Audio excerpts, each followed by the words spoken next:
Speaking of the Suns and the Celtics, where do they fit in when it comes to the NBA's power rankings? Let's go over to the forward touchscreen. Here's Mannix and Sherrod. All right, thank you, Kyle. Well, it is about, 1/7 of the way through the season, so always good time for power rankings. Always a good time for power rankings. So let's take a look right here. Let's start, Sherrod, at the bottom of the power rankings. I'm going to put Milwaukee as my number 5 team, right? I'm glad we disagree right away. We don't. Oh, all right then. Well, the Bucks, to me, are a team that's still trying to figure itself out a little bit. Mike Budenholzer has tinkered with some of the rotations here or there. I think they're still looking for that replacement for Malcolm Brogdon. Yeah. That was a big offseason loss. They've been trying Wesley Matthews, some Kyle Korver in that mix. They're still trying to figure itself out. So I put them at 5 with room to grow. Yeah, we agree on this, and for a lot of the same reasons. But also, I look at the way that they've had some quality wins over teams like the Clippers, Minnesota, and as you pointed out, they're still finding themselves. And I think when you're able to win while still searching out your identity, that says a lot about who you are. My number 4, hopefully we will differ here, is the not-so-creamy Denver Nuggets. This is one of my favorite teams out west because I just think that the way they're built, the way they're constructed, they will present a challenge to anyone that they meet, whether it's the Lakers, Rockets, Clippers. When you got the Joker and you got Jamal Murray, who he's having a career year in terms of scoring, in terms of getting teammates involved. Those two guys in particular are keys, but when you start looking at their roster, they're so deep at every position. They're the team that if I'm in one of the top upper echelon teams, I worry about them because, again, they match up with anyone. Yeah, look, I'm going to go at number 4, the Houston Rockets in that mix. A better record right now than the Denver Nuggets, but still a team I think has some flaws. They got off to a really slow start. It looked like the Westbrook-Harden pairing was the kind of oil and water mix that a lot of people, myself included, sort of expect them to be, but they've leveled off in large part because James Harden is playing out of his mind offensively. Daryl Morey, a lot of people familiar with here in Boston, he has said a couple of times that James Harden is a better offensive player than Michael Jordan. I'm starting to kind of believe him, Sherrod, watching Chris, this guy play. Don't this drink guy, the Kool-Aid. James Harden, is doing some remarkable things offensively. He's got the Rockets at 4 for me. He's always going to be a notch below Michael because he doesn't play defense. All right. Who's your number? Right. No, who's your number 3?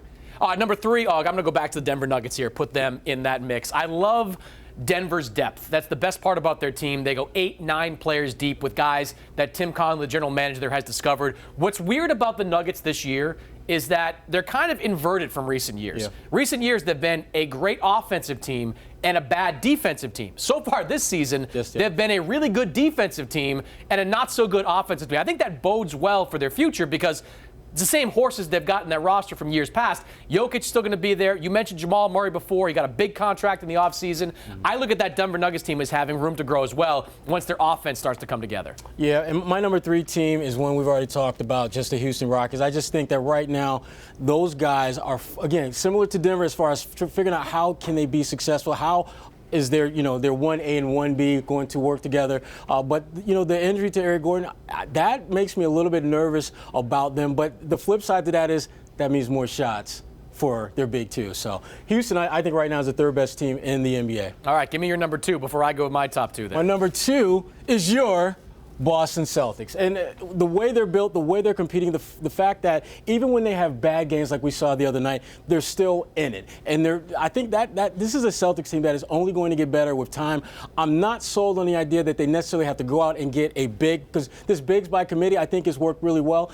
I want to see what they can do against a team like a Denver, a team like the Clippers, who I think have a little bit more physicality that's going to challenge those guys. Yeah, I'm going to agree with you at the Celtics at number 2, but I disagree with the idea that they don't have to go out there and get a big. I think we saw in the Philadelphia game in the opener, and we have seen a little bit on this road trip, they are vulnerable on the inside. Offensive rebounding has been a problem for this team early on in the season. And I think Daniel Tice is a very good role player. Same thing with Enes Kanter, but I think they need, let's call it a Robin Lopez type or a Clint Capella type or somebody, Marc Gasol, another name that fits that bill if you can make it work financially. Right. That type of player, I think, would launch the Celtics into the contender status. Right now, I look at them as being a really good regular season team that's one piece away from potentially being a contending team. So, at number 1, I think we're both in agreement. The old rivalry, the L.A. Lakers. I put them in my top spot. I was down, Sherrod, on the Lakers to start this season. I didn't love the mixture. I mean, in early July, they had like 3 players on the team. They put all these guys together in real time once they lost out on Kawhi Leonard. But LeBron is playing two-way basketball for the first time since Miami. You have Anthony Davis playing at a high level. Danny Green has been the shooter as advertised. Just getting Rondo back. I think there's a whole lot of things that make them good. And by the way, Frank Vogel, a name that we know here in Boston for being an assistant on Rick Pitino's staff, proving, I think, what we should already know, that he's a very good coach. Right, and they're defending. That's the one thing that sets them apart from a lot of these teams. They're defending at a high level consistently. Kyle? You guys are insiders, right? You guys are experts on the NBA. Throw the records out. I don't care about the records. The Clippers have to be on that list somewhere. The reason why they're 8-5, guys, is because Paul George missed some time. Kawhi Leonard has been resting, load management because of injury.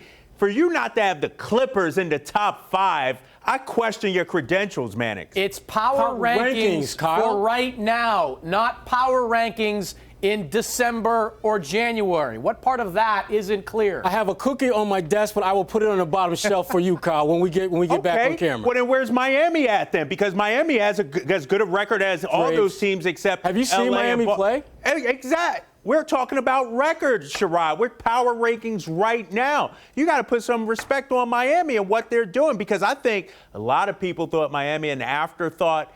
They've been really good as well. So, Kyle, who on this list should be out? Who should be out? Denver? Milwaukee? I could say right now I could take out Milwaukee and be okay with that. I would be okay with that. That's not how Kyle operates. Kyle wants to put 6 into 5. Like, that's how he operates. Doesn't like to take a group out of that. I would say that, look, I think the Clippers are the best team in the NBA in April. Not right now. Don't try to couch it now, Mannix, and be like, when it matters most, the Clippers will be the best team. How do you leave the Clippers off the list? All right.